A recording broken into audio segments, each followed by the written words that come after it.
Guyana is negotiating a voluntary partnership agreement with the European Union under its FLEGT Action Plan. This agreement will provide significant benefits to stakeholders within the sector whilst promoting Guyana's robust forest management systems. Let us work together to build our economy through proper management of our forest resources.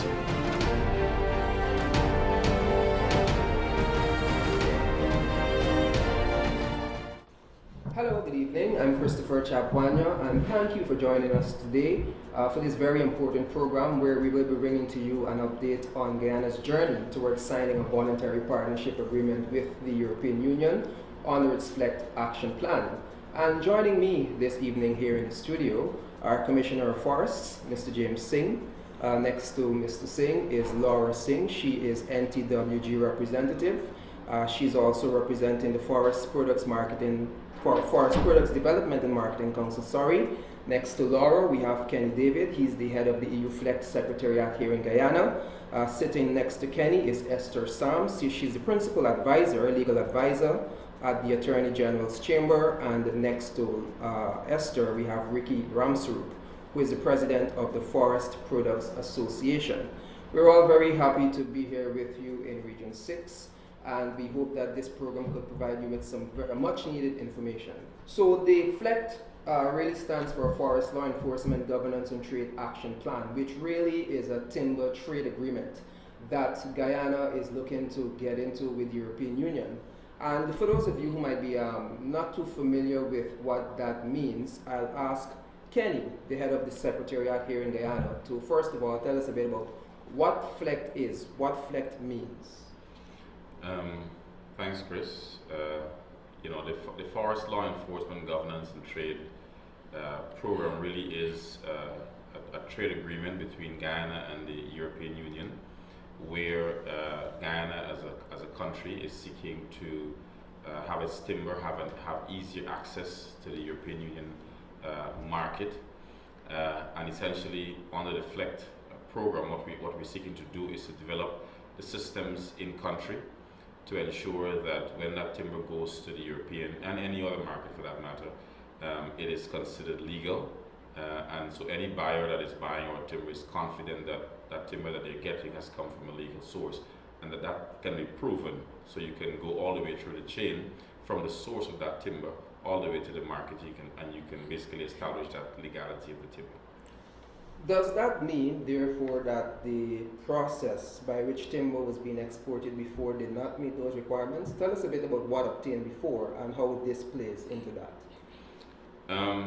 I would say that it is a case where it didn't meet those requirements before. I think it's more a case of, because I think the European Union is a big buyer of tropical timber, and so it's buying timber not only from Guyana. But what they found, I think, is that a lot of illegal timber was coming into the EU, and so for them it was essentially to set up a system where they can basically work along with countries. So it is essentially for them establishing that there is that legality or legal timber is coming. So it's really to work with us to say you have systems, you have laws, those laws are being followed, and so from where we sit, that has obviously been happening all the time. But again, it's to essentially work with the EU to say yes, not only can we say it, but we can prove it, and essentially put that system in an agreement that both parties are happy with, and say yes, the timber is coming to you legally. Very often, and this is open to the entire panel, when new systems and new programs are put into place, people, particularly those in the industry itself, might be of the view that this adds an additional burden on the entire process.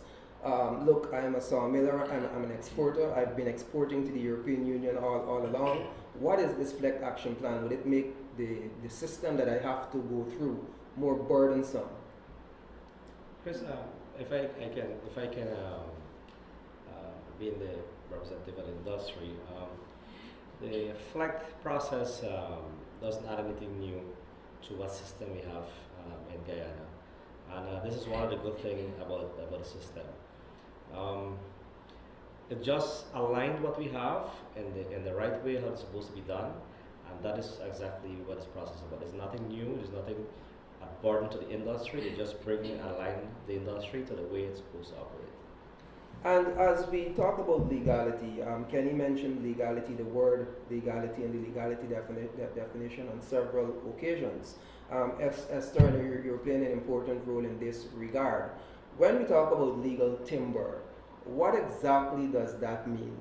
From the stump to the minute it gets on the container, what that entails really?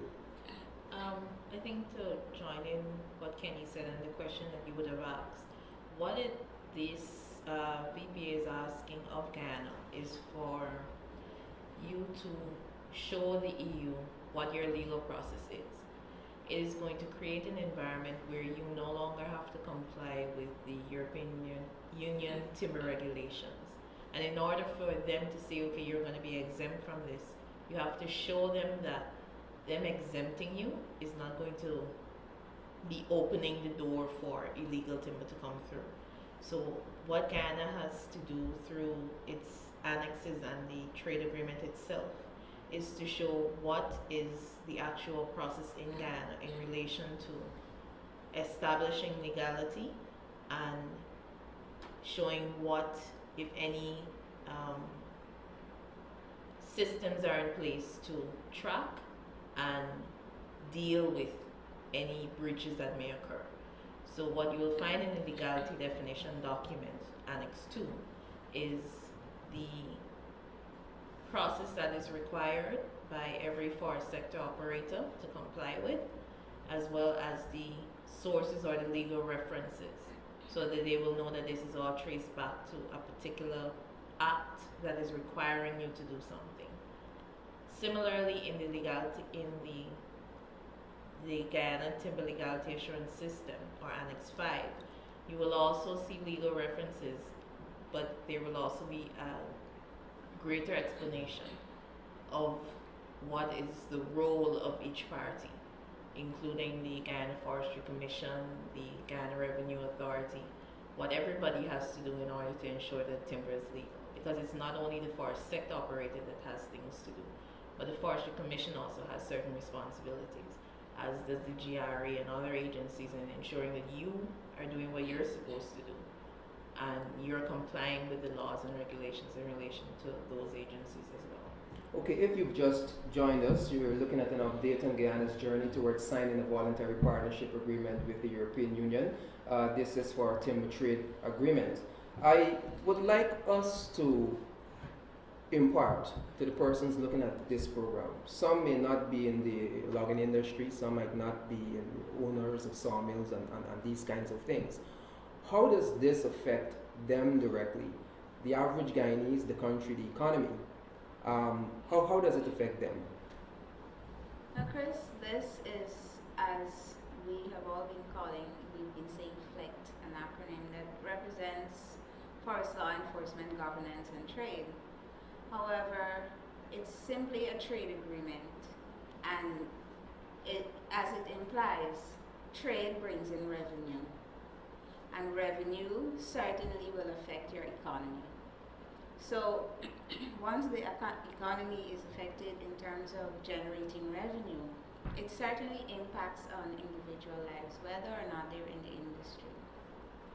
I just wanted to touch a little bit more on what Esther was saying. I know that she mentioned annexes, the legality definition, the Guyana timber, the GT-LAS as we call it so regularly, and many of you out there may not know what these things mean and what they imply.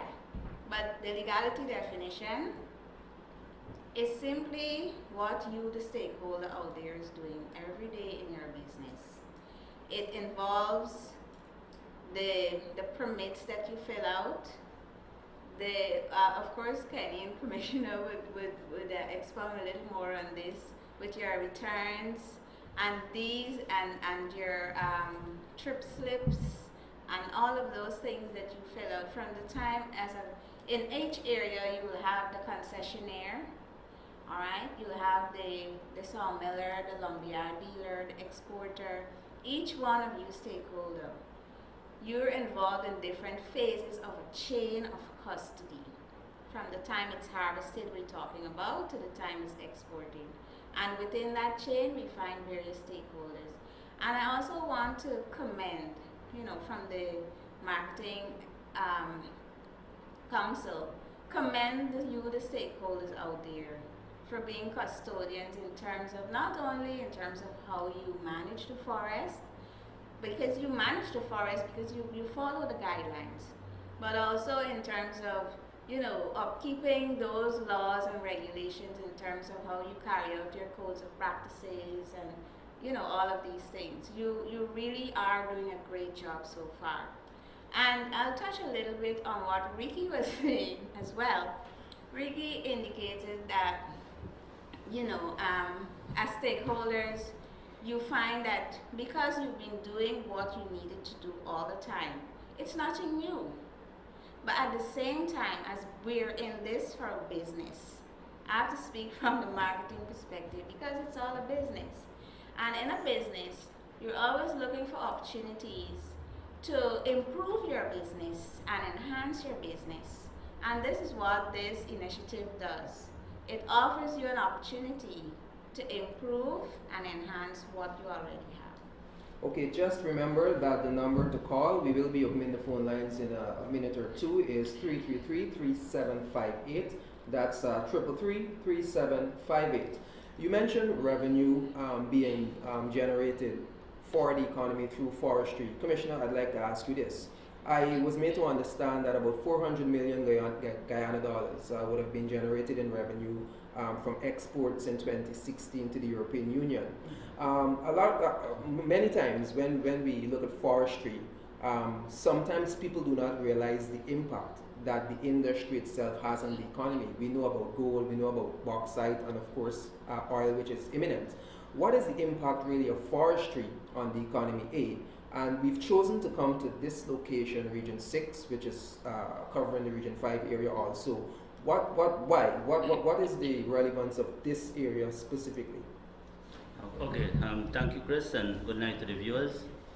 The forestry sector over the last 5 years or so has been contributing about an average of 3% to the GDP. And it also provides direct employment for right now about 23,000 persons. In addition to that, a very important program that we have is the community forestry program, where we engage residents of community, give them access to forest resources, and help them in capacity building, etc., so that they can implement the guidelines of the Commission. What we have is now, I think we have about 69 community forestry organizations, and they have direct access to over 500,000 hectares of forest land. So all across the country, all across the regions, persons are directly involved in forestry. The spin-off benefits, of course, are great as well because you have to buy fuel, you have to buy rations and so on. So it not only generates direct employment, but indirect employment. Berbice basically has a tremendous amount of stakeholders who are directly involved. These range from the concessionaires, small and large, to also the sawmillers, lumberyard dealers, etc. So we value this Berbice as a hub for forestry products, and if I may say so also, we have quite a lot of forestations around the region at strategic locations. These provide monitoring and enforcement, and also capacity building, and serve as an avenue for feedback, where stakeholders can make their suggestions for us to improve our services to the public. I would like to just add a little to what my other colleagues mentioned.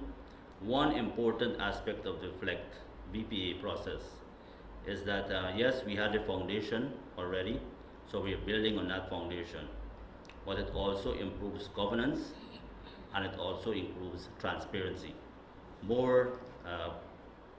There's more public awareness, there's more information being put on different websites, etc., so that the public who are integrally involved in the environmental issues and so on. And I want to emphasize that the forests are the patrimony of all Guyanese, not only the direct stakeholders. And I want, as Laura said, we must commend the stakeholders because even though we have been logging for centuries, our rate of deforestation calculated in 2014, I think it was just 0.068%, one of the lowest, if not the lowest in the world. So yes, we thought it necessary, absolutely necessary, to come in Berbice to say thank you to our stakeholders and to also listen to whatever they have to tell us. Okay, we will go to a quick commercial break, and when we come back, the phone lines will be open. Just remember that the number to call is 333-3758. That's 333-3758. We'll be back. Guyana is negotiating a voluntary partnership agreement with the European Union under its FLEGT Action Plan. This agreement will provide significant benefits to stakeholders within the sector whilst promoting Guyana's robust forest management systems. Let us work together to build our economy through proper management of our forest resources.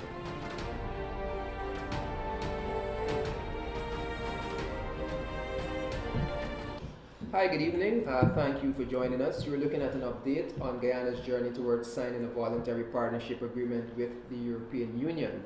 This evening, we're speaking with the Commissioner of Forests, as well as several other officials from the FLEGT Secretariat and other stakeholder groups. Just before we went to break, Commissioner James Singh would have touched on a couple of very important issues, some of which includes the governance aspect of FLEGT, and also the fact that transparency is an important component. The number to call, the lines are open. I just want to mention that because we want to give you an opportunity to get through. It's 333-3758. So while we're waiting your calls, let's talk a bit first about the consultation process. People generally in Guyana, especially at this time, are very concerned when these kinds of projects and programs come on stream, whether or not there was a period of consultation where people would have had an opportunity to have their input. Was this the case with this FLEGT Action Plan, moving towards signing the VPA? Yes, that was very much the case, and we've started consultations since 2012, and people may say, why such a long time, 2012, 2017? But any good, robust project or initiative such as this would take time to build, because obviously we don't want a scenario whereby we've signed on to the agreement and then there's, the people don't understand it. They don't understand their role in the initiative. They don't understand their benefits, what they need to do to make timber legal. And of course, with every new initiative, there will also be gaps. And how do we identify those gaps? It is through the consultations that these gaps can be identified, and we've been able to identify many. Seeing opportunities for improvement and enhancement, and of course, be able to devise and brainstorm ways with groups to determine how do we move this process forward. When we talk about consultations, you've just expanded a bit about that, on that. Explain, and this is open to those of you who would have been participating, because you too would have been hearing feedback. That I want you to convey to the public, if such is the case, that the ideas, the thoughts, the recommendations that would have been coming from stakeholders from various communities have in many ways been taken on board, and that these consultations were not really information sharing events, but a lot of these ideas were actually taken on board over the years. You said that this would have started since 2012. So how some of those ideas would have actually been incorporated so that the people looking at the program know that their input was really part of the process and is part of the process? If I may, one of the easiest ways they could see how the information or what they've shared with us can be has been utilized will be the website that is available, and on the website you have a matrix that shows what comments have been made over time as far back as 2012, and what the National Technical Work Group, which is the group that is sort of leading this entire process, what they've done is to look at each one of those comments and to say whether or not it has been taken on board and exactly how that was done. But maybe just a quick example is when we first started talking about how the matrix, for example, what we call the matrix, should have been set out. Initially, maybe Commissioner can remember when we first started it, it was designed a little differently, and then somebody said, well, maybe it's a bit confusing. Why not arrange it a little differently so that it makes for easier understanding? So maybe give every stakeholder type their own unique section, so that if you're a sawmiller, there's a section you can go to directly and you can find out just what you have to do to say that what is coming from your sawmill is legal. Persons have said, for example, that it's a bit too technical when we come to the various locations, or you need to spend a little longer, because sometimes we would come initially, maybe spend a day, we went as far as 3 days. And in those sessions, because we heard what people were saying, and we took those comments, and even some of the wording in some of the annexes, when they read it, they misunderstood, and then what persons would have done in some cases is even suggested what were you trying to say, and maybe you should write it a little differently. We took that back, looked at it, a lot of it made sense, we reworded it so that it's easier for them to understand. So certainly, and even now, the annexes are still up there on the internet, on the website, that you could still make comments. We've always had that window open, whatever annexes, whatever version it is, you can always go review and make comments. And then again, because that matrix is available, you'd see exactly what has happened with that comment over time. And the website that Kenny would be referring to, it's the Guyana Forestry Commission's website. You go there's a tab that deals directly with the FLEGT Action Plan. The website, you can go to the URL www.forestry.gov.gy. That's www.forestry.gov.gy. The phone lines are open, 333-3758. We are expecting to hear from you. And remember that this affects all of us here in Guyana. This is not just those in the forestry sector, the forestry industry. So you're sitting at home, you're looking at this program, you have a stake in this just by the mere fact that you're a Guyanese and that you live here. So any question that you may have, even if you may think that it's not directly related to what you hear now about FLEGT, do feel free to call us and to ask that question. We've heard before in the news a couple of years ago, and the Commissioner mentioned a very important point just now as it relates to the deforestation rate, or the rate of deforestation here in Guyana, which is way below what some people perceive it to be. And a lot of these sensational reports and so on sometimes convey misinformation to people.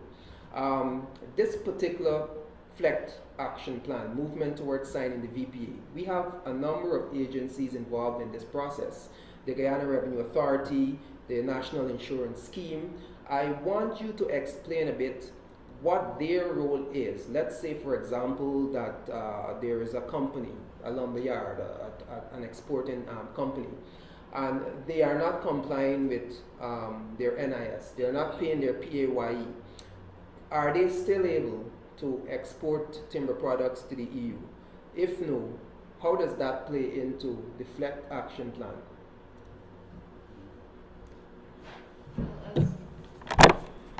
Carla, good evening. Yes, good evening. FLEGT update. You're live. Go ahead, please. Go ahead, Carla.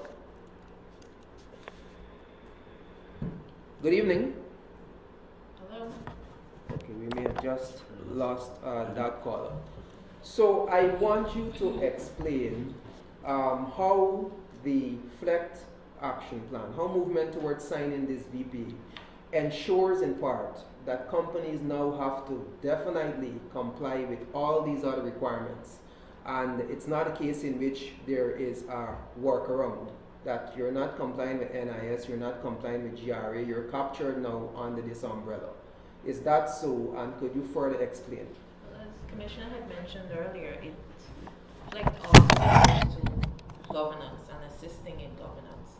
So what it does is it doesn't just limit itself to the forestry sector, but in dealing with the forestry sector, there are things concerning your fiscal commitments and your social commitments, which include ensuring that your employees have all of their entitlements under NIS, under the Termination and Severance Pay Act, under the Prevention of Discrimination Act. So there are different things that you have to comply with, even concerning the company itself, with in relation to the company's registry, or if you're a friendly society that you're properly registered, you've done your audits and whatever is required. FLEGT is providing the opportunity to ensure that every aspect is being covered. So just because you're complying with everything in relation to forestry doesn't mean that you get a green pass. You have to ensure that your company is in line. Caller, good evening.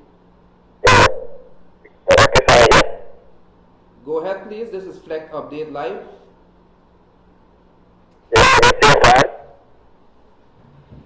Sorry? I am not getting you clearly. This is FLEGT Update. You have a question pertaining to the Timber Trade Agreement Guyana is looking to sign with the EU? Go ahead with that question, please.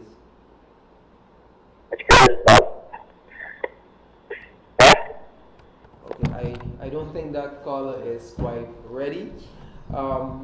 Touching on the governance aspect of this entire program, Esther pointed out a couple of important factors a couple of seconds ago, just before the caller came through.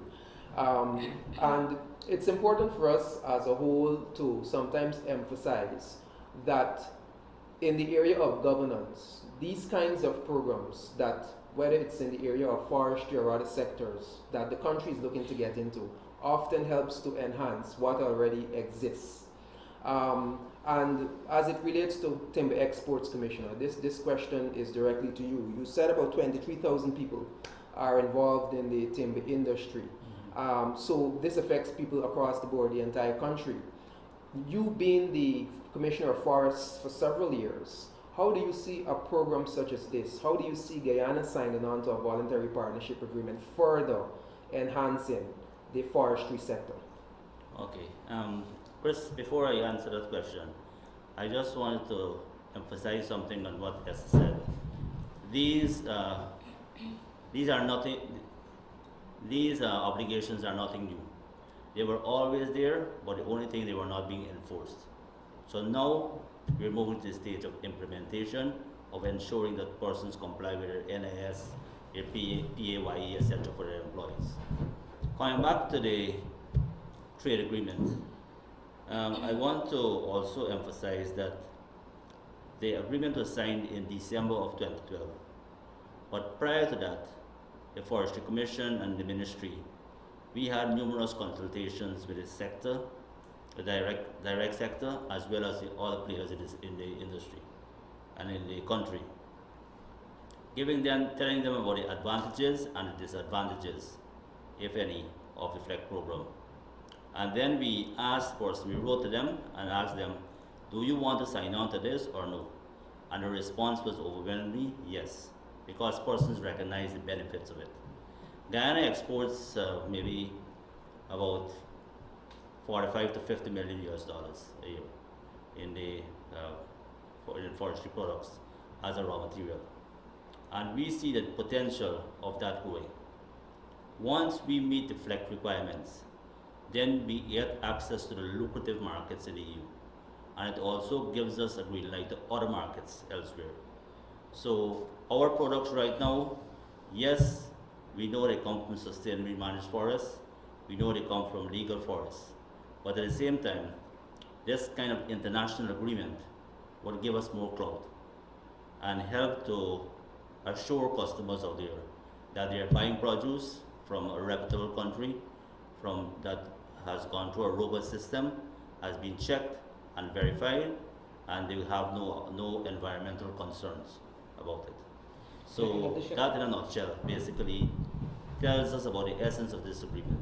It will give persons the confidence, the guarantee that they are buying a product that is safe, that is being environmentally friendly harvested, and that is legally harvested as well. In addition, Chris, to what Commissioner has mentioned, of course, I wanted to tell our stakeholders too that we have, as the industry and the FPA, we have embraced this system because it doesn't only brings, as much as yes, it brings a new market a bigger market in the European Union. Other countries also are behind the EU FLEGT process. But what it does, it opens the gaps between, it bridges the gaps between the government and the stakeholders in terms of having issues that affect the industry coming on a level playing field. I think it's one of the important things of the FLEGT process too. It's very transparent, it's open up both from the industry and government side so that we can work in one direction and one goal. Right, so, and like in our previous consultation we had, questions as to what if we sign onto this agreement and we have this, the FLEGT license and so on, and the Europe says, you know what, we're going to change, or just move the goalposts and change. But the entire world, other countries like the US and China and so on, are now thinking to come on board, especially China and India are now coming on board to have verified legal timber across the globe. So there's no way you can find that this can just happen from now and then shift the goalposts. This is where the world is going now. Laura, you wanted to add something? Yeah, I just wanted to touch a little bit on what Esther was saying as she was speaking. You know, she caused me she reminded me of a point, and that is when right now you ask a question right now if persons wanted to export. Well, we're not signed on to FLEGT, but what happens is that timber is traded through a due diligence process. So they won't have the FLEGT license at this point, but a due diligence process whereby between the buyer and the seller, checks and balances are made between the seller and the buyer to ensure that the product is legal and that all the requirements are being met.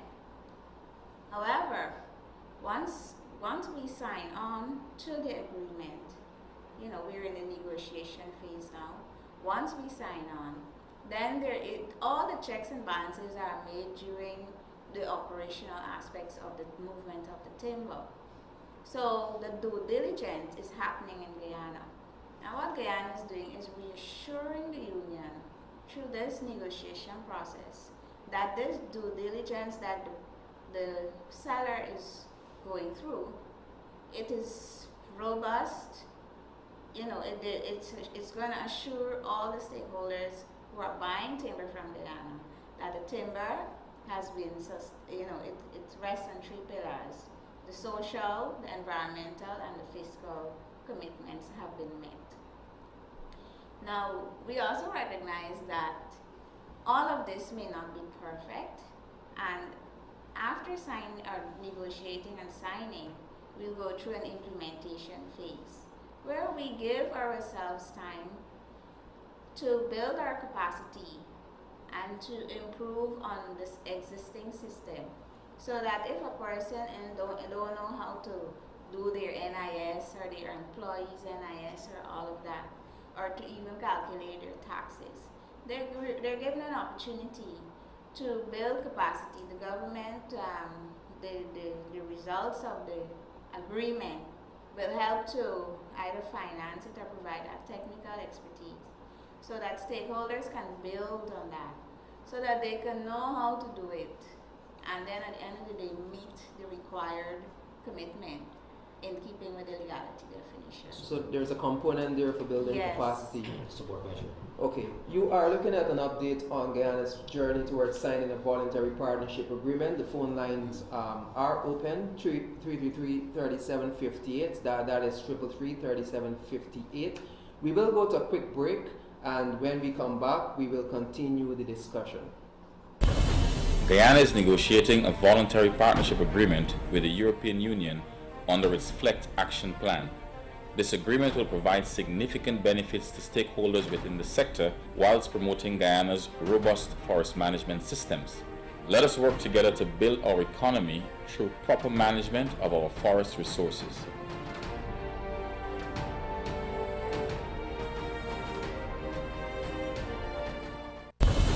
Guyana is negotiating a voluntary partnership agreement with the European Union under its FLEGT Action Plan. This agreement will provide significant benefits to stakeholders within the sector whilst promoting Guyana's robust forest management systems. Let us work together to build our economy through proper management of our forest resources.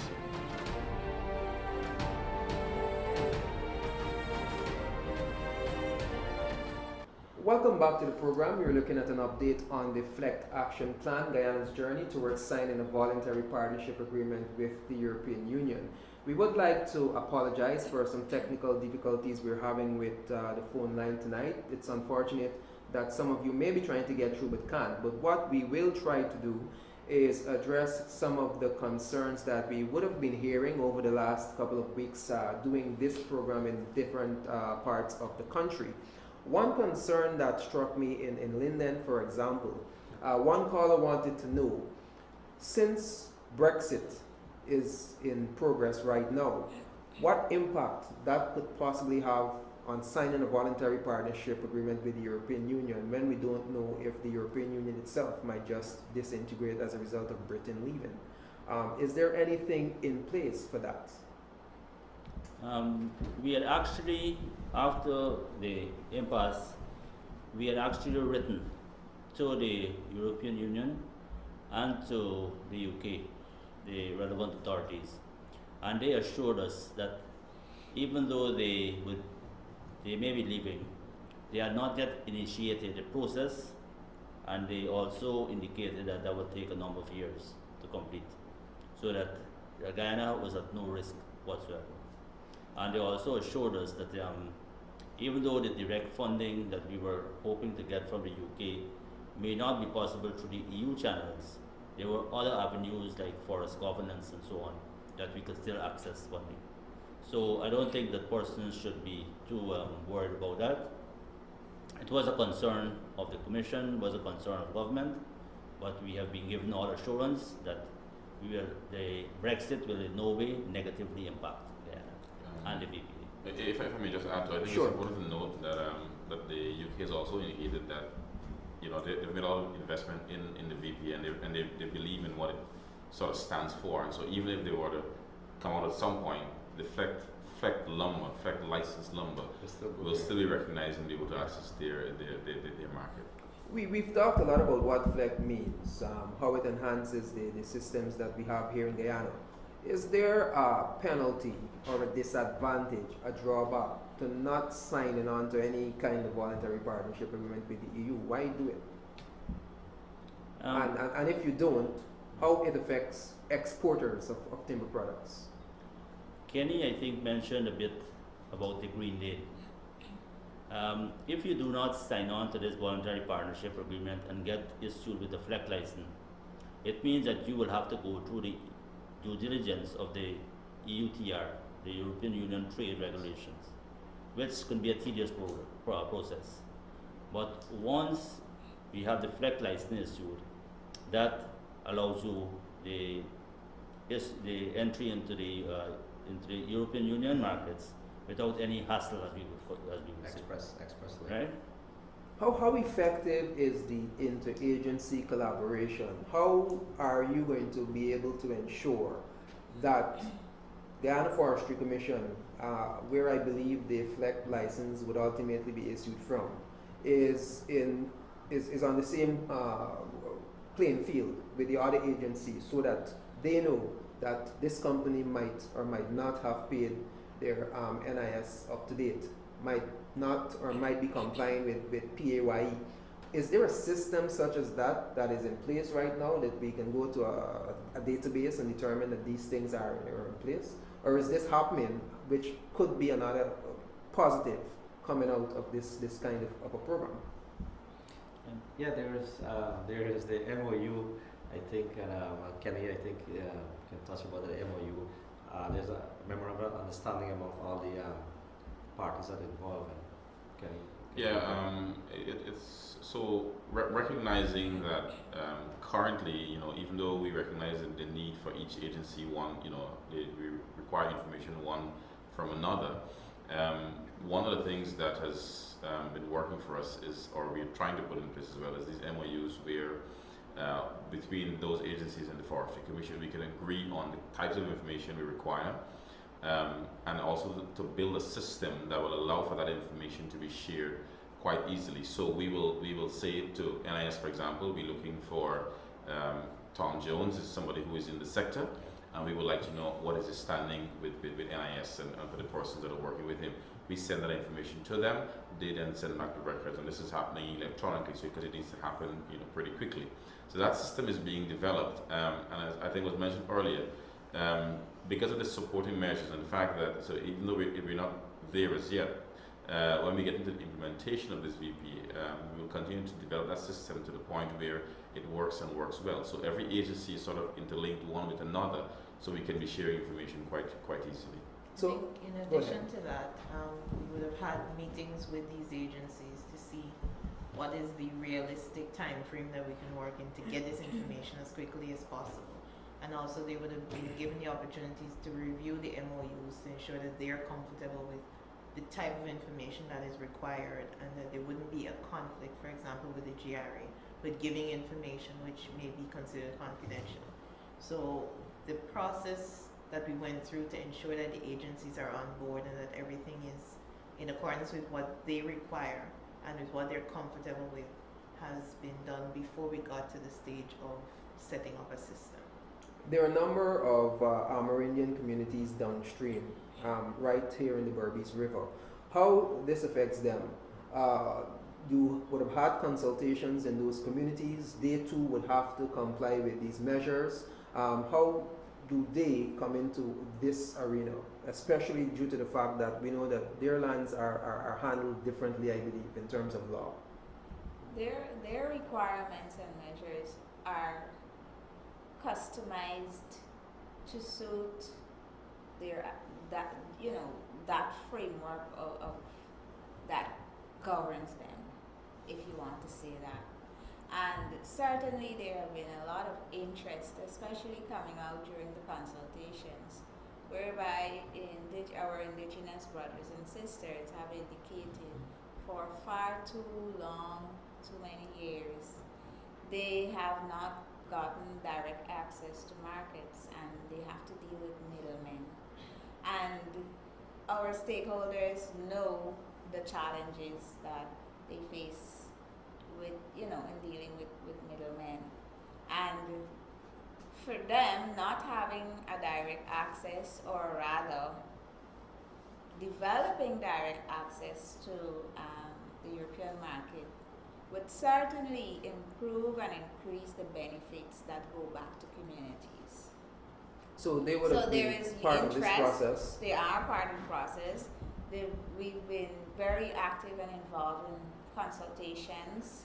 We've identified so many areas in terms of capacity building that is required to bring those communities up to the standard, whereby at some possible time, at the time of the end of the implementation period, where they'll be ready and able to export.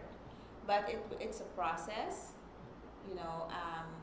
and that started with the consultations, with the development of the annexes. And also there were the projects that were Yes. funded to help with the capacity Capacity building. building. Yeah. How involved has small loggers been in this entire process? We would have had a couple of calls, and then where some small loggers, they have some concerns. They sometimes feel not part of the process. How involved would they have been? One, and two, what is the level of involvement generally as it relates to consultations? Are people responding? Are people coming?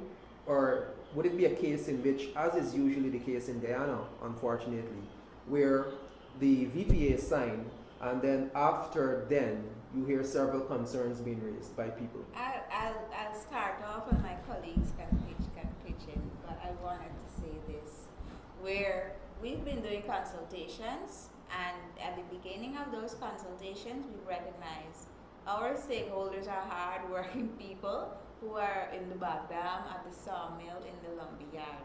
And specifically, so here in Berbice, lumberyard dealers and sawmillers would have seen. We've had teams here, I think it was sometime late last year, whereby we went out in small teams to meet our stakeholders because they couldn't come to us. So we went to the lumberyards, we talked to them about the initiatives, we got feedback in cases. So in terms of putting everybody in a room, for some stakeholders that wasn't possible because people need to generate their income, their livelihoods. What we did is go to them. And they've been involved in the process. You've mentioned that the consultations started as far back as 2012, which is about 5 years ago. Is this the normal timeline for these types of consultations? Is Guyana behind or ahead the curve, if there is a curve that exists for other countries who are in the process of signing on to a VPA?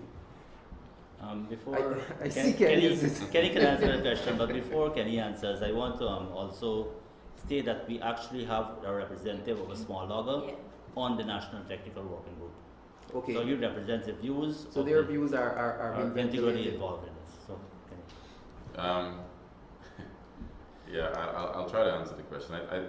If there is I don't know if there's a curve or such. I think every country is unique, our stakeholders are unique, and the challenges are also unique.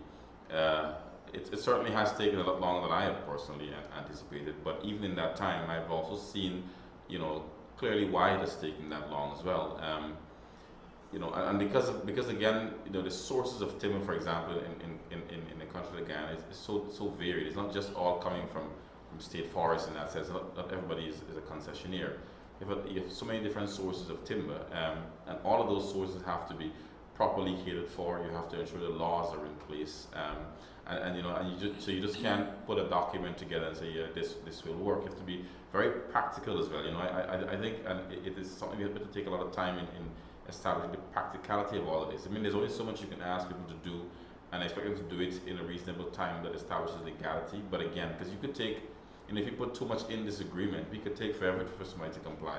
So you want that balance between what is achievable, but it also establishes legality. So certainly it has taken a little longer. For example, one of the things I think has been a big challenge for us has been land issues, as you mentioned, the indigenous community. There are a number of persons that are not necessarily on title lands, and it's trying to also, what are the best and ways of ensuring that everybody has a piece in all of this, how to get it to work and work well. But certainly I think, as Laura mentioned, investing the time now, I believe, is going to make the implementation a lot smoother. How close are we to actually signing the VPA? Would it be before the end of 2017? I think that we have almost completed the major annexes and so on. We need to go into a period of field testing, which hopefully will happen in the next 2 months or so. And based on that field testing, that will inform when we can initial. If the field testing proves that there are still a lot of gaps and so to be covered, then it may not. We may not be able to do the initialing right away. If, however, it says that we are, close to, or the legality definition can be met by most of the players in the sector, then we can probably move to initialing before the end of the year.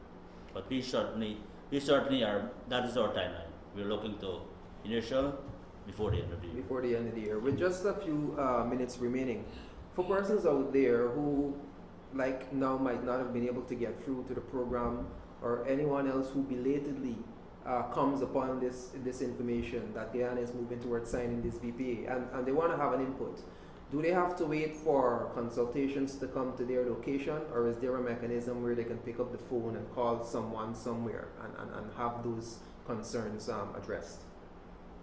I think as you said, we started in 2012. There's a lot of consultation done.